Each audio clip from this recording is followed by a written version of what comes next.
I'm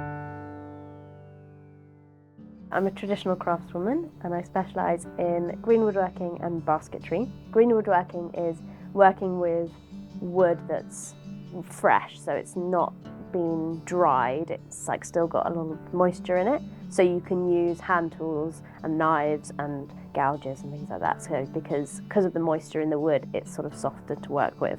I make split hazel baskets and oak baskets and the occasional ash basket and a lot of willow baskets. And I teach courses in a range of traditional crafts. I'm kind of going against like the natural progression of things, I suppose, because a lot of these things nearly died out or did die out, and for a reason, you know, and then I'm there like, no, we've got to save them. But then trying to make a living in like the modern world, but doing something that doesn't fit necessarily in the modern world. So it's like a funny juxtaposition of, you know, you're kind of fighting against yourself almost. I think people are losing the like ability to, I don't know, make things and be practical, and that's a really scary thing, I think, for like the future. My dad's a forester, so he's done that all of my life. So I've grown up around like someone who works with trees a lot and works in forests and is outside a lot, and seeing the joy that he got from that, I think probably was ingrained into me subconsciously. I sort of started making things after uni because I did a really theoretical degree, did an engineering degree, and I wasn't particularly good at it and it didn't really grip me. And when I left, I just wanted to make things. It's like I had this like craving to use my hands and make stuff. It all kind of just fell into place. Like I was carving spoons, and then that led into turning bowls, and then I made a basket, and then I got really obsessed with that, and I kind of fell in love with all of these traditional, really niche, endangered crafts. So split hazel basketry is one, and oak basketry is another critically endangered craft. So this is an oak swill basket, which is a type of basket from Cumbria, so a really specific area up in the Lake District, and there's only 2 people that still make these baskets in the world because they were just made in that area. I have learnt to make these baskets, and I hope to become the 3rd oak swill basket maker in the country, maybe.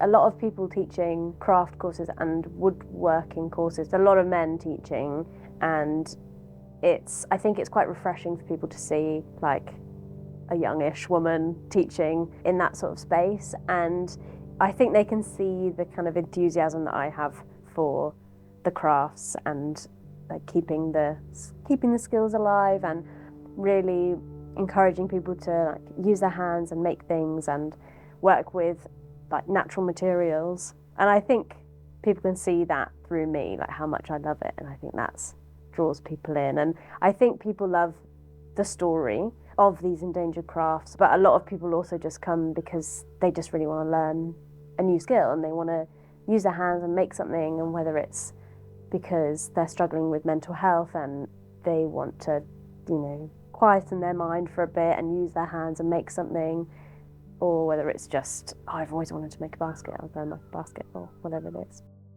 Last year I was in a book called Living Wild, which is a book that highlights a range of stories from individuals and families who are living in interesting ways and like alternative ways or living off the land. So I was really honoured to be in that book. It sort of told the story of my work and my little house, which I used to live in. At the moment I don't live in it, sadly, but I still have it. I still love it a lot. And that so that book was, it photographed my life last year and a half ago when I was living in a woodland in my little house and making things. A lot of my inspiration now comes from other makers. People like Lorna Singleton, she's an oak swill basket maker, and she's the one who taught me, and Eddie Glue and Anne-Marie O'Sullivan and people like that who are just really pushing the boundaries of their craft, being able to take inspiration from other basket makers in other materials, and you know, whether it's looking at shape or form or types of weave and using those sort of things as inspiration. This year I've taken on a willow patch here in Bristol, which is really exciting. So a friend of mine used to help cut it every year, but it had fallen into neglect slightly and it hasn't been managed properly. So I got the option to take it over. So I'm doing a lot of work there, harvesting willow, cutting all the stalks and like sorting the willow, bundling it all up, and then I'm bringing it here where it'll dry and I can store it here at my workshop, and then I can use it to make various things. A lot of the stuff I've got at the moment is really, it's because it's all green, so I've just cut it. So at the moment I'm making a lot of hoops with it and forms that will dry, and I'll use those later in the year to make baskets. It's really nice to kind of be there and be doing some kind of manual work where I don't have to use my brain too much. I'm just cutting willow, or I'm sorting willow, or I'm bashing brambles. I'm at a nice point in my career where I've been working for, for sort of 6-7 years to get to this point of being a full-time maker and teacher and having my own workshop, and all of these things are like everything I could have ever dreamed of. And so it's a funny position to be in where I'm like, oh, I'm here. This is what I've wanted.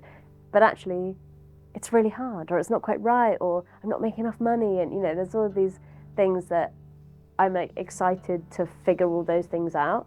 And I've laid a really nice foundation for myself for this business, but it's by no means perfect. And I'm excited to just figure out a way of making it work.